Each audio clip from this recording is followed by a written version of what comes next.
Le ciel est noir, la pluie bombarde sa capuche. Les mains dans les poches, elle se hasarde à entrer dans un bar. 1 heure plus tard, les verres s'enchaînent, enchaînés à un tabouret bourré. Comme une queue de pelle, elle veut cogner ses vieux démons. Tant de mauvaises décisions. Elle a fini par arpenter le bitume. C'est devenu une coutume. Les mecs en manquent le savent. Ils bavent à l'idée de la dévêtir. Venu pour se divertir, un coquin, sa coquine, avec sa propre connerie. Assis à côté de cette femme, il débute à ramasser. D'insanité infâme débute alors une dispute. Le despote lui dit: cette répute que tu te trimbales, c'est pour de bonnes raisons, non? T'es une pute, t'as pompé mes potes pour 10 balles. Paraît que tu te débrouilles bien. Allez viens. Sa phrase est interrompue par la venue de gentilshommes aux allures de vengeurs. À l'extérieur il le bastonne à 7 contre 1, contrainte d'intervenir par pitié.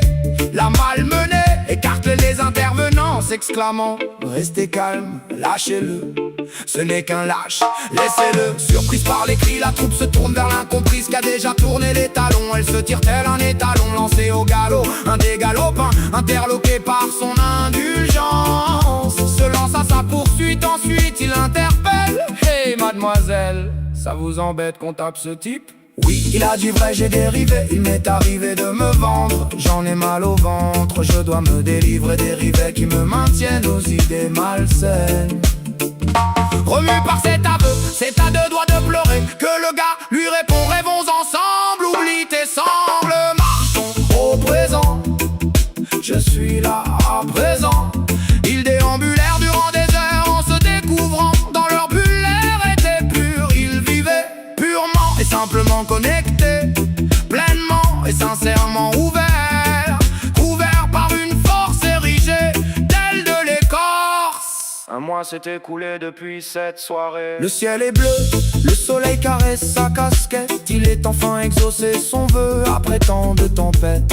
Elle s'en rend compte, cette rencontre est un nouveau départ dépareillé. Sont cette certitude et son sentiment de désuétude. La première prend le pas sur le second.